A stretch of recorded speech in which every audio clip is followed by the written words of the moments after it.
Welcome to The Explainer. Today we're cracking open a really interesting one, a Christian self-help book from 2004 by Dr. H. Norman Wright.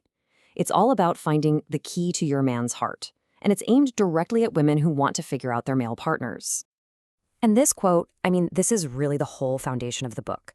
Its central argument is that the secret to a better relationship isn't trying to change men, but for women to really understand and accept what the book presents as these deep, fundamental differences between the sexes. So here's how we're going to break this down. First, we'll dig into that core idea that they're just different. Then we'll explore the book's pretty wild claims about the male brain, take a look at what a survey revealed about men's private struggles, see why work is so important to their identity, and finally, we'll get to the actual advice the book gives. Okay, so the book kicks things off by making a pretty big claim that a lot of the differences we see between men and women aren't just cultural conditioning, they're actually genetic. And to prove its point, it starts listing a bunch of physical and behavioral examples. So the book lays out this list of what it calls innate differences, things like men having better vision in daylight, thicker skin, and even a different fat distribution that supposedly makes it easier for them to lose weight. Now, the whole point of this is to build a foundation. The thinking is, hey, if men are this different on the outside, then it just makes sense that they're wired completely differently on the inside, too. All right, this is where it gets really interesting, because the book leans on the popular science of the time to explain these inner differences, and it does it with this super memorable and, kind of tasty analogy to describe how men and women supposedly think.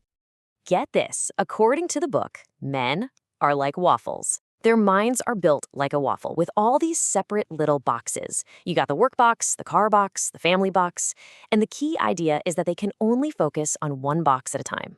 It's all about compartmentalizing.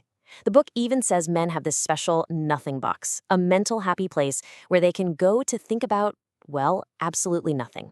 Now, women, on the other hand, they're like a plate of spaghetti.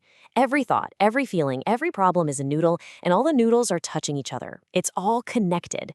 And this, the book argues, is why it's so natural to multitask and have conversations that can jump from your kids' soccer practice to the budget at work. It's a simple little picture, but it perfectly explains this idea of two totally different mental operating systems.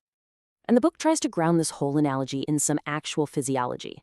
It claims that women have up to 40% more nerve connectors between the left and right sides of the brain, and that, it argues, is what allows for more holistic thinking, making it easier to blend logic and emotion, unlike the supposedly more boxed-in male brain.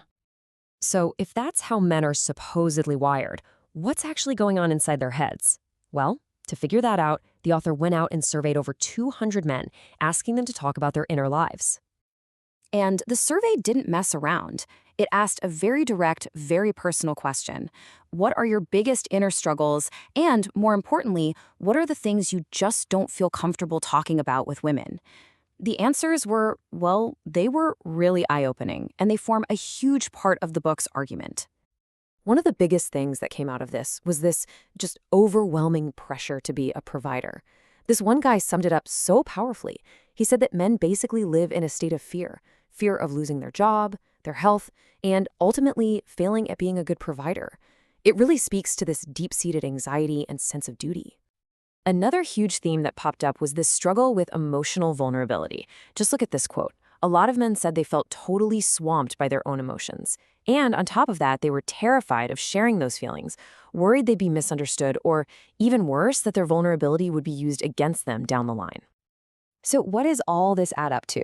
Well, the big takeaway from the survey is this. Underneath that tough, quiet exterior, a lot of these men were basically saying they have this profound need for support, for admiration, and for someone to just tell them they're doing a good job.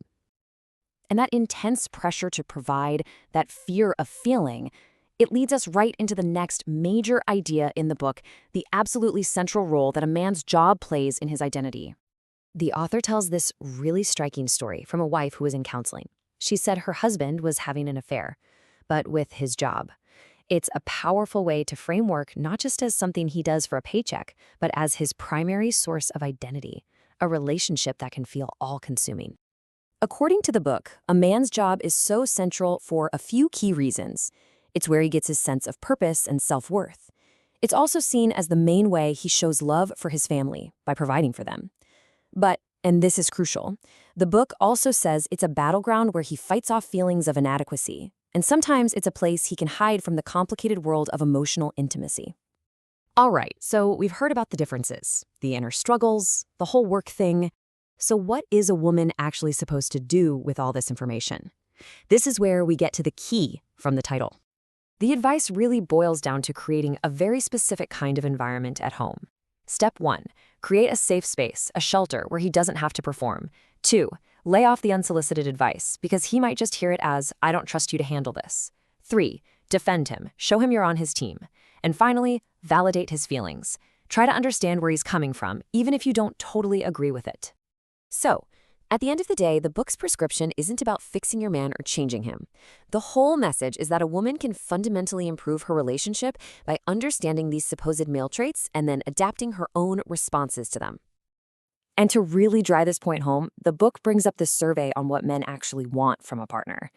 And as you can see from the chart, the top answers were having someone who listens to their ideas and is just plain fun to be around. Yeah, affection and appreciation are important, but the data suggests that being heard and actually enjoying your time together is what really counts. So this guide from 2004 offers a very specific, if a bit dated, roadmap for relationships. And it leaves us with a really interesting question to think about. The book says it's giving women the key to a man's heart. But what does it really mean for a relationship when one person believes they hold the only key to unlock the other?